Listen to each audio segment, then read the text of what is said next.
రాయలేక రాష్ట్ర పరిస్థితి అయిపోయింది ఈరోజు. కాబట్టి రాష్ట్రానికి ఉన్నటువంటి ప్రభుత్వానికి సలహాదారులు కానీ మేధావులు కానీ ముఖ్యమంత్రి గారికి సరైన సూచనలు సలహాలు ఇవ్వాలని చెప్పి బీఆర్ఎస్ పార్టీ మరి కోరుతా ఉంది. అదేవిధంగా ఈరోజు చూసినట్టయితే దేశవ్యాప్తంగా ఉన్నటువంటి సిఆర్పిఎఫ్ బలగాలన్నింటినీ కూడా కేంద్రం వెనక్కి రప్పించుకుంటుంది.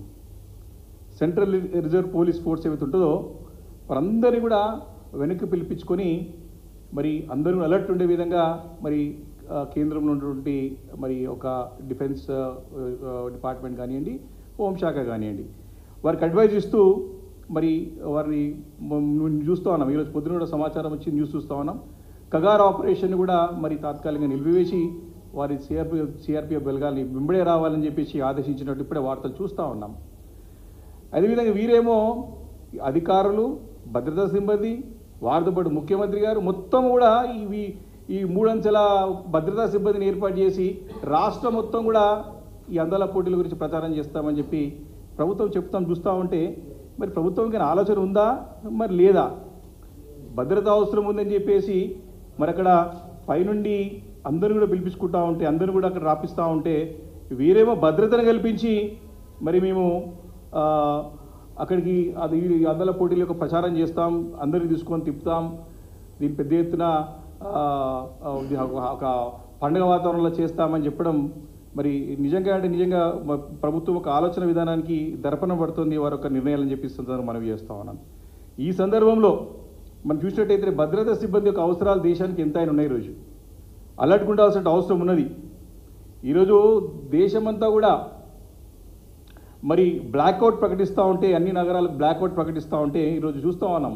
మరి గత 2 రోజుల నుంచి కూడా అనేక నగరాలు నార్త్ అండ్ వెస్టర్న్ పార్ట్స్లో అనేక ప్రాంతాలు బ్లాక్అవుట్స్ ప్రకటించి మరి ప్రభుత్వ జాగ్రత్తలు చెప్తూ ఉంటే ఇక్కడ మన ముఖ్యమంత్రి గారేమో మరి అందాల వెలుగులు వరజిమ్ముతా అంటున్నాడు.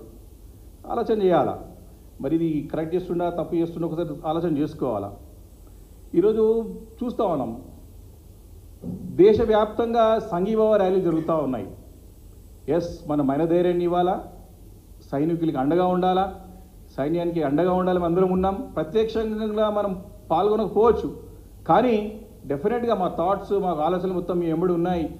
ఏ అవసరం ఉన్నా సరే మేము చేయడానికి సిద్ధంగా ఉన్నాం. ఎలాంటి అవసరం ఉన్నా సరే చేయడానికి దేశమంతా కూడా మీ ఎంబడి ఉంది చెప్పే అవసరం ఉంది.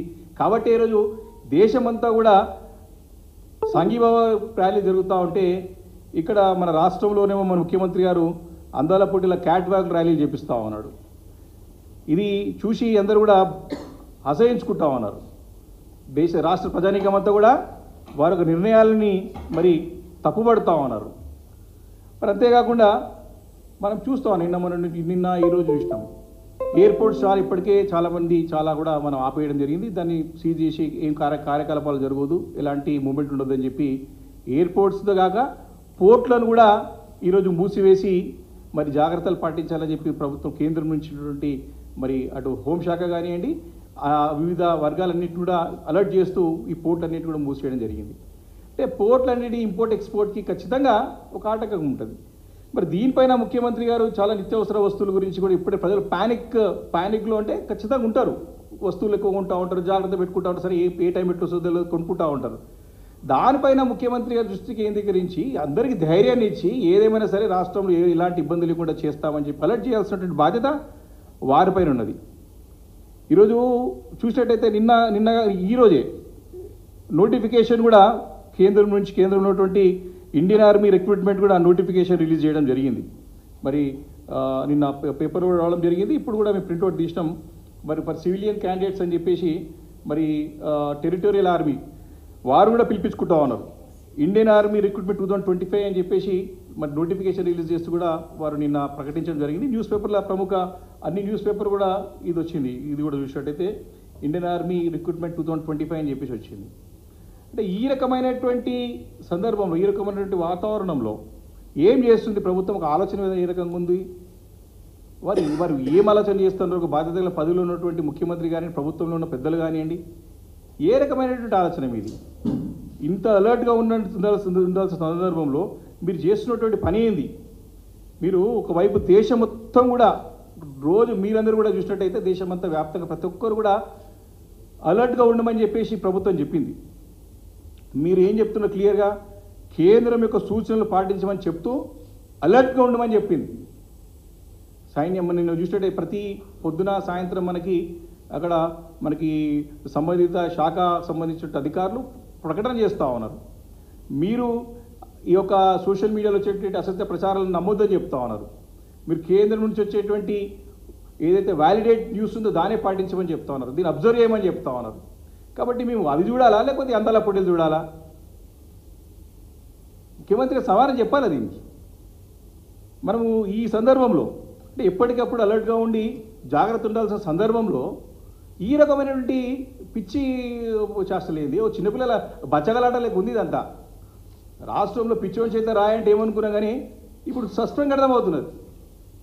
ఐపీఎల్ మ్యాచెస్ పోస్ట్పోన్ చేసినారు, చార్ధామ్ యాత్ర రావద్దని చెప్పేసి ఇక్కడ మూసేసినారు. అక్కడ పంజాబ్లో దగ్గర 10,000 మంది తెలుగు విద్యార్థులు ఉన్నారు. శ్రీనగర్లో ఎన్ఐటీలో 100 మంది తెలుగు విద్యార్థులు ఉన్నారు. ఏమైనా ఆలోచన చేసినా ముఖ్యమంత్రి గారు దీని గురించి? ఆయన ఒక సెక్రటరీతో చీఫ్ సెక్రటరీ గారితో మాడిపిస్తాడు, ఈ అందాల పోటీలు రాష్ట్ర భవిష్యత్తునే మార్చేస్తాయంట. సిగ్గు పోతుంది. ఇప్పటికే చెప్పు దొంగలతో పోల్చి పరువు తీసిన రాష్ట్రాన్ని. అంటే సిగ్గుతో తల వంచుకునేటువంటి సందర్భం ముఖ్యమంత్రి చేసే ప్రభుత్వం, ముఖ్యమంత్రి చేసే శాసనాలు చూస్తూ ఉంటాయి. కాబట్టి ఇన్ని ఉన్నాయి, ఇన్ని జరుగుతూ ఉంటే కూడా అందాల పోటీలు అవసరమా? నీకు ఆలోచన చేయండి మీరు. ఏమైనా దీన్ని రాజకీయాలు చేసే సందర్భం కాదు, అవసరం కాదు ఇది. ఎట్లుందంటే మనకి గతంలో రోమ్ నగరానికి ఒక నీరో చక్రవర్తి ఉండనంట. రోమ్ నగరం అంతా తగలబడుతుంటే ఈయన ఫిడేల్ వాయిస్ కూడా కూర్చుంటాడంట లోపల. ఈయన ఒక అభినవ నీరో చక్రవర్తి అయ్యి ఇప్పుడు మనకు ముఖ్యమంత్రి గారు. వారం రోజులు కూర్చొని ఇక్కడ పోలీస్ కమాండ్ కంట్రోల్లో రోజు దీని గురించి చర్చించి దీన్ని ఏ రకంగా చేయాలా, సక్సెస్ చేయాలని చెప్పి సమీక్షించిరే. ఈ రాబోయే తరుణాల గురించి ఏ రకంగా ఉండాలని చెప్పి ఒక్కరోజైనా సమీక్షించిండా? మాట్లాడా? ప్రజలకు ధైర్యాన్ని ఇచ్చిండా? కాబట్టి అటు దేశంలో ఆ పరిస్థితులు ఉన్నాయి, ఈరోజు రాష్ట్రంలో కూడా రైతులు అష్ట కష్టాలు పడుతూ ఉన్నారు. వారికి సరైన నీరందక పంటలు పండించుకోలేకపోయారు. అంతో ఇంత నీళ్ళు వచ్చి పంటలు పండించుకున్న వాళ్ళేమో వడగండ్లు పడి అవినాశనం అయిపోయినాయి. సరే ఏవో కొద్దిపాటి మిగిలిన పంటలు పండించుకున్న కొనే నాదుడు లేడు. ఈరోజు రైతుల పరిస్థితి రాష్ట్రంలో ఉన్నటువంటి అష్ట కష్టాలు పడుతూ ఇబ్బంది పడుతున్నటువంటి ఘోరమైన పరిస్థితులు రైతులు ఉంటే, రైతులు బాధపడతా ఉంటే, రైతులు మమ్మల్ని ఆదుకోవాలి ప్రభు, మమ్మల్ని ఆదుకోవాలి, హలో లక్ష్మణ అంటా ఉంటే ఈ ముఖ్యమంత్రి గారి ప్రభుత్వం ఏమో అదలో లక్ష్మణ అనుకుంటూ వారు తిరుగుతూ ఉన్నాడు. ఇప్పుడు దేశంలో ఆ పరిస్థితి, రాష్ట్రంలోనేమో ఈ రకమైన పరిస్థితి. కాబట్టి ఇట్లా ఈ రకంగా చాలా అంటే చాలా ఇబ్బంది. ఈరోజు ఈ పరిస్థితులు ఏం చేయాలా?